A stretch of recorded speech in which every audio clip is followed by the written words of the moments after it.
आप देख रहे हैं सीनू स्टोरी, वो भी तरुण के साथ। तो चलिए ले चलता हूँ उस डरावनी रोंगटे खड़े कर देने वाली कहानी की ओर। तो दोस्तों, यह कहानी है एक 12 साल के बच्चे अनुज की, जो उत्तराखंड के एक छोटे से गांव में अपने माता पिता के साथ रहता था।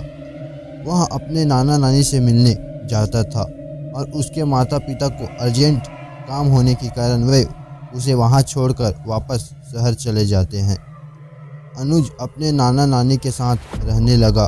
एक शाम को वह जंगल की रोड की साइड खेल रहा होता है। शाम होने वाली थी। उत्तराखंड की घाटी की खामोशी की ठंडी हवा के झोंके चिरने लगे थे। अनुज की घर की ओर जाने को सोच रहा था। इतने में उसके पीछे वाली झाड़ियों में कुछ हलचल होने लगी, जिसने अनुज का ध्यान अपनी ओर खींचा और वहाँ बहुत ही डरावनी और मन को भयभीत कर देने वाली आवाज़ लग रही थी और वह आवाज़ बढ़ती चली गई। फिर उसे झाड़ियों की ओर से एक सफ़ेद कपड़े पहने हुई औरत और उसकी ओर आती हुई दिखाई देती है, जिसकी कोई चेहरा नहीं था। और अनुज उसके चेहरे को देखने की कोशिश तो कर रहा था, परंतु उसे उसका चेहरा दिखाई नहीं दे रहा था। उसकी डरावनी मुस्कान और उसकी बहुत अधिक डरावनी आवाज़ से अनुज के पैर वहां पर जम से गए थे। अनुज डर के मारे वहां से हिल ही नहीं पा रहे थे। फिर वह औरत अचानक से पीछे मुड़ी और झाड़ियों के अंधेरे में गायब हो गई। अनुज डर के मारे वहां पर खड़ा काँप रहा था।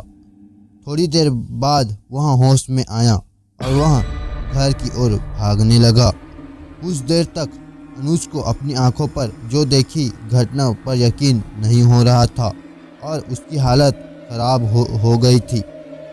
रास्ते में चलते हुए वह यह सोच रहा था कि जो उसने देखा है वह किसी से और कैसे बयां करेगा।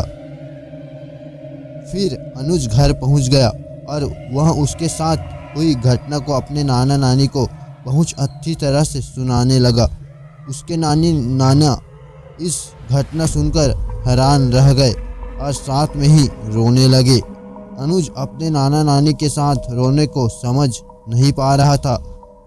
कुछ देर बाद अनुज की नानी को अनुज को खाना खिलाया और उसके नाना कुछ बिना बताए घर से बाहर चले गए। उनके रोने और नाना के बाहर जाने के बारे में अनुज को कुछ समझ नहीं आया। हालांकि अनुज ने अपनी नानी से बार बार पूछा था। कुछ देर बाद उसके नाना घर पर वापस आ गए और अनुज को गले लगाकर फिर से रोने लगे।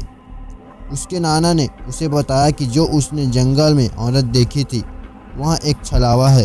छलावा की आत्मा है जो अपने रंग रूप बदलकर शिकार करती है।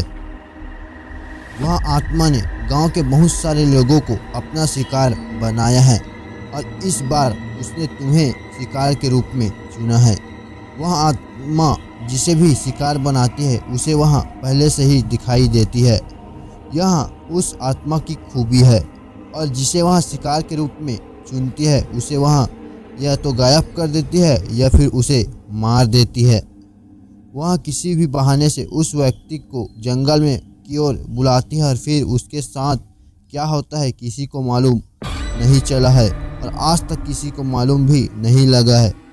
जो व्यक्ति आज तक उस आत्मा के नज़र में आया है वह नहीं बच पाया है और अनुज उसका अगला शिकार होने वाला है। अनुज के नाना फुट फुट कर रोने लगे और वह अपने अंदर साहस पैदा करके अनुज को कहने लगे, बेटा तुम्हें डरने की कोई आवश्यकता नहीं है, क्योंकि मैं पास के एक तांत्रिक से लोबान लेकर आया हूँ जो आपकी बुरे साए से रक्षा करेगा और मैंने आपके मम्मी पापा को भी फ़ोन कर दिया है।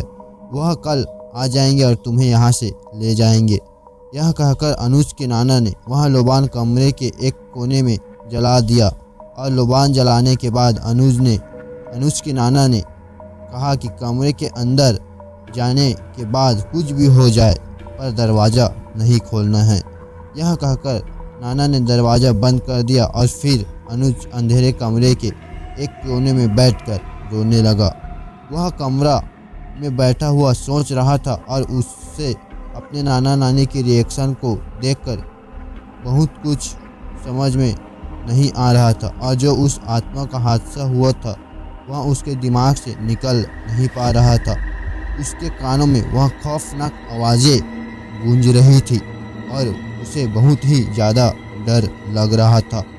वह दिन होने का इंतज़ार कर रहा था। उसके ठीक 2 घंटे बाद दरवाज़ा खटखटाने की बाहर से आवाज़ आई।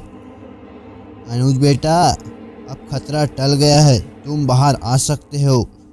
अनुज बात को ध्यान सुनने के लिए दरवाजे के पास चला जाता है। फिर उसे नाना की बताई हुई बात याद आती है कि कुछ भी हो जाए परंतु गेट नहीं खोलना। इतने में ही उसके कमरे में से बहुत गंदी बदबू आने लगती है। फिर अचानक से पीछे मुड़कर देखा तो वह बदबू उसी लोबान से आ रही थी। अनुज बहुत घबरा जाता है और फिर वहीं गेट के बाहर से आवाज़ आती है और वह इसी डर के मारे वहाँ पर बेहोश होकर गिर जाता है। फिर अगले दिन अनुज के माता पिता उसे वहाँ से ले जाते हैं और अनुज के नाना नानी फिर चैन से रह पाते हैं। उन्हें ऐसा लगता है कि वे अनुज की मौत के मुंह से बचा लिया है। अनुज के साथ घटी घटना, उस घटना के बाद लगभग 1 साल बीत जाता है। अब अनुज उस सदमे से बाहर निकल चुका है, लेकिन वह फिर कभी अपने नाना नानी के पास नहीं जाता। हालांकि उसका अपने नाना नानी के साथ गहरा लगाव था, परंतु उसके घर वाले मानते हैं कि वह अभी तक पूरी तरह से ठीक नहीं है। इसलिए अनुज के पिता गांव जाकर वहां लोबान लाते हैं जिसे उसके नाना अपने घर पर जलाया करते थे। अनुज के पिता इसे अपने घर में प्रतिदिन सुबह जलाते थे। फिर एक दिन अचानक अनुज की नानी का फ़ोन आया और उसे बताया गया कि उसके नाना की तबीयत खराब है। उसने तुरंत अपने माता पिता के साथ उनके पास जाने का निर्णय किया, लेकिन जब वह वहां पहुंचा तो वह साया अभी तक भी उसके ऊपर छाया हुआ था। एक दिन किसी बहाने से अनुज जंगल की ओर चला गया और वहीं उसकी आत्मा ने उसे मौत के मुंह में उतार दिया। तो दोस्तों, ये रही अपनी कहानी। अगर अच्छी लगी तो प्लीज़ वीडियो को लाइक कर दीजिए, सब्सक्राइब कर दीजिए और शेयर करना बिल्कुल भी ना भूलें। तो फिर मिलते हैं अगली वीडियो में, तब तक के लिए